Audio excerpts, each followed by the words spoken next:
Okay, standing on West Perth. City's over there, beautiful skyline behind us. Tim, what's that building you said before? Constitutional Centre of Western Australia. Okay, that's what it is. Constitutional Building of Western Australia. We're attracted to West Perth because it's got a very, very low median, given its proximity to the CBD. So let's just go over a few of the numbers and we'll explain them in a bit more detail. Sharon, median price of West Perth? 620,000 approximately for houses. For houses? Yeah. Only a K from one of the major cities, which is really interesting to us. But is it at all-time highs at the moment? No, all-time highs 2014, 785,000. Wow, so that's come off quite dramatically if you just look at the figures. But I think the interesting point is that what were the sales volumes in 2014? 17 for houses, 226 for units. Okay, so this is a very high unit market in terms of high numbers of units by comparison to houses. And 17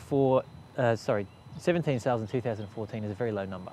Right? So if you do the median of 17 sales, sometimes it's going to be distorted by high or low figures. And if we look at the median price now of 620, how many sales are there? Yeah, there's only 5 for houses. Okay, so the statistics on the surface might look amazing, but when we delve a little bit deeper into the actual numbers, it's probably inconclusive because we've got such low sales volumes. But if we continue on the rest of the research, vacancy rate?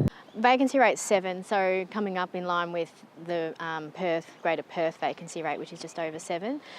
And what we're finding is with units, the vacancy rate is much worse. Yeah? Usually? Yeah. And there's a lot of units in West Perth, so that makes complete sense to us. What do we think is going to happen with rents? Rents will fall with vacancy rate that high. Yeah. Absolutely. It's a funny suburb. Looking around, big mix of commercial properties.